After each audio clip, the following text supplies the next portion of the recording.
Coming up on DITV, we bring you the latest updates from the church shooting in Texas. And later, we take a look at how cheating in the grade book can have some major consequences.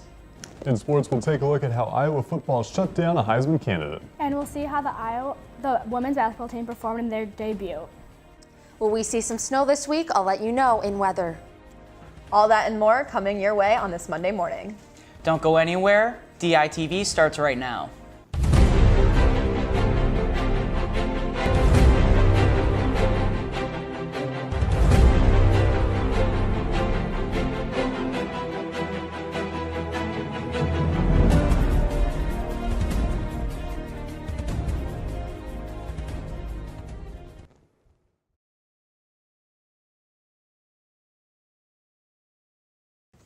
Good morning and thank you for joining us. I'm Alexis Tansey. And I'm Ethan Gutstein.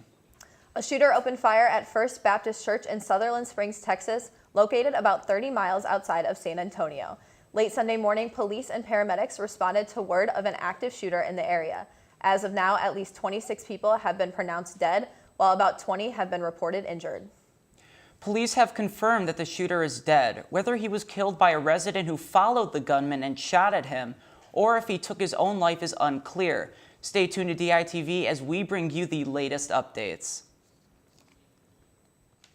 A 6th District judge has not yet determined whether Lamar Wilson, who faces a murder charge in connection to the Ped Mall shooting on August 27th, should be granted immunity from prosecution.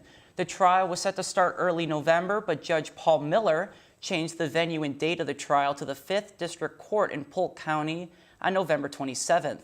Wilson is being charged with first-degree murder, 2 counts of attempted murder, and 3 counts of intimidation. Stick with the Daily Iowan as we bring you updates on Wilson's case. Mazahir Salih, one of Iowa City's 3 at-large city council candidates, has raised over $14,000 for her bid in an Iowa City Council seat. Salih officially thanked the community for their contribution to her campaign in a statement last week.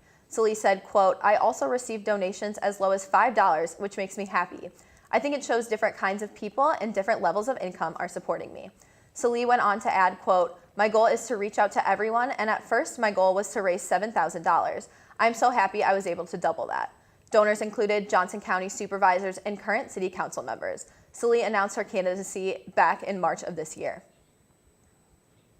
President Donald Trump is meeting with Russian President Vladimir Putin this week in an attempt to convince Putin to work with him on a mission to confront North Korea. Trump has a busy week traveling to 5 different countries, but his aides determined a face-to-face talk with Putin was essential. On Sunday, a senior administration official said that the United States will determine whether to designate North Korea a state sponsor of terror, quote, very soon. The Sheraton Hotel in downtown Iowa City is set to temporarily close on December 31st as it transitions to its new owner. The hotel has announced that it will lay off 30 employees due to the change. The building will be remodeled and reopened as the Graduate Iowa City Boutique Hotel by summer 2018. Company spokeswoman Carrie Kranis said that the laid-off employees will be invited back when the hotel reopens. We told you last week about a student at the University of Iowa who found a way around the system in order to cheat his way through college. We have DITV News reporter Noah Gowdy standing by on the Pendergrass to tell us more. Noah? Thanks, guys. That's right. Trevor Graves, a former University of Iowa wrestler, was arrested last Tuesday on federal computer hacking charges. The 22-year-old is said to have used a keylogger device here at the university where he was able to gain professors' login credentials. Once he had those credentials, he could then get access to exam materials and change his grade whenever he would like. The FBI did come out and say that in the 2-year span of this operation, Graves changed his grade more than 90 times while also changing other students' grades as well. The FBI did a raid back in January of 2017 and found many keyloggers, USB devices, and documents tying Graves back to this criminal activity. Stick with Daily Iowan TV as we bring you more updates as they become available to us. Guys, back to you. Graves has since been released on conditions of pre-trial, release pending further proceedings. The FBI and the University of Iowa are continuing their investigation into the case. Well, Alexis, it's starting to feel a lot more like winter. It's so cold. Oh, yeah, it is, Ethan. And we have Kaylin in our weather studio to tell us some good advice on handling your car in winter weather. Kaylin? That's right. Thank you, guys, and good morning, Iowa City. It won't be long now until freezing winter weather will take over. I know for me and many others, the last thing we want to deal with in the morning is a frosty windshield. So today I've got some defrosting advice for a safer morning commute. One easy way to defrost your windshield is by creating a simple mixture. Combine a third part water with 2/3 part rubbing alcohol. Then pour the mixture in a spray bottle. You can keep the bottle in your car because rubbing alcohol doesn't easily freeze. Spraying the mixture on your windshield will rapidly melt the ice away. It's a simple solution that will help you get to work quickly and safely. And now, moving on to our weather forecast for today, we'll be seeing a cloudy day with a high of 44 and a low of 32. Then for tonight, we'll see more clouds and temperatures in the low 30s. Moving into tomorrow, there's a high of 45 with some clouds in the morning and a sunnier afternoon. Now looking at our extended forecast, Wednesday will be sunny with another high of 45. On Thursday, the high is 46 with more sunny skies. Then Friday should be partly cloudy with a high of 36 degrees. For Saturday, there's a 50% chance of rain in the afternoon with possible snow later that night. The high for the day will be around 40. Then Sunday will be cloudy with a slight chance of rain and a high of 34. So as we move into colder weather, be sure to keep your winter coats on hand and windshield defrosted. Guys, back to you. Japan's National Culture Day was on November 3rd. To celebrate, the Japanese program held a celebratory Bunkazai festival in downtown Iowa City. DITV's Kaylin Cluck was on the scene to discover more about Japan's vibrant culture. Community members flocked to the Iowa City Public Library on November 3rd for a taste of Japanese culture. The University of Iowa Japanese program held a Bunkasai festival with plenty of food, crafts, games, and a talent show. So Japanese Bunkasai is all about the culture of Japan, because Bunkasai, bunka is the word for culture. Bunkasai featured okonomiyaki cabbage pancakes, calligraphy, origami, green tea tastings, chopstick races, yukata fittings, and kendama toys, though I wasn't very good at them. Event coordinators said the turnout was larger than expected. We have about 40 student volunteers this year, which made the process, like the setting up, it goes very smoothly, and everyone's working in different booths, and so couldn't have done it without them.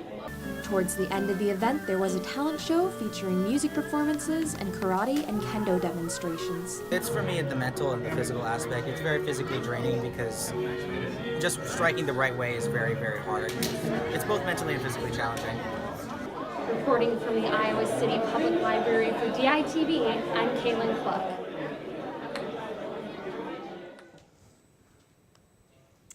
Well, Ethan, this weekend was a great one to be a Hawkeye football fan.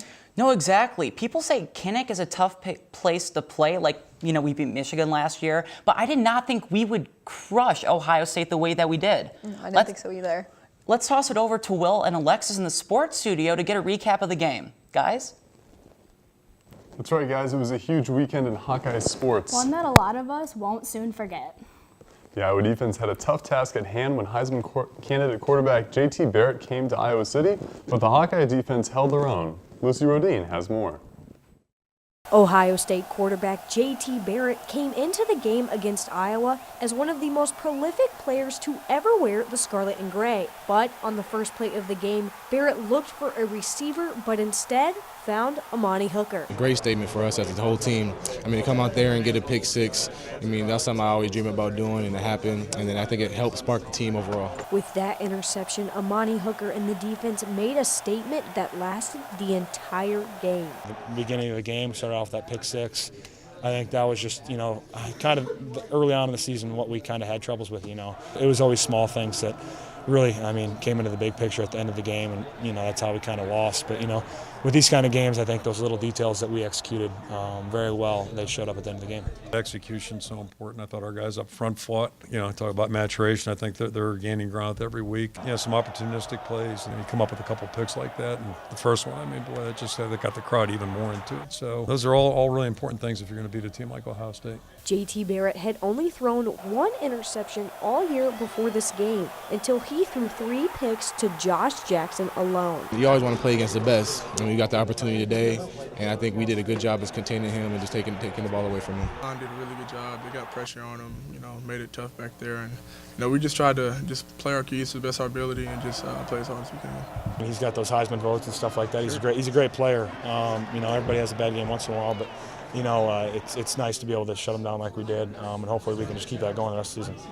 The defense will have to stop another tough quarterback next weekend when they face Alex Hornibrook and the Wisconsin Badgers. Reporting from inside Kinnick Stadium, this has been Lucy Rodine for Daily Iowan TV Sports. Josh Jackson's performance against Ohio State earned him the CAP National Player of the Week award. The Iowa women's basketball team held their 2017-2018 season debut last night in Carver Hawkeye Arena against Minnesota State in an exhibition game that fared well for the Hawks, who won 85-56. After the game, head coach Lisa Bluter said she was happy with the team's performance. We started the game and ended the game with great energy. I thought we were really focused. I thought we played high-level basketball. You know, the third quarter we let up quite a bit, obviously. Defensively we let up. Rebounding-wise we let up. That's unfortunate. You know, we got to be able to go back and look at the film and figure that out. It was against our zone defense that, you know, they got some confidence against our zone. So that's something that we can go back and fix. Missouri and Western Kentucky this weekend for 2017 Hawkeye Challenge. The Iowa women's basketball team finished out their exhibition play on Thursday night against Belmont Abbey College. The team used exhibition games as another way of practicing for the start of the regular season quickly approaching. Taylor Cassian has more on how these games have helped the team. The Iowa men's basketball team took on two teams here in Carver for exhibition play. Both games got off to a slow start but ended with a Hawkeye win. The team says that these games have really helped them prepare for the start of their season coming up on November 10th.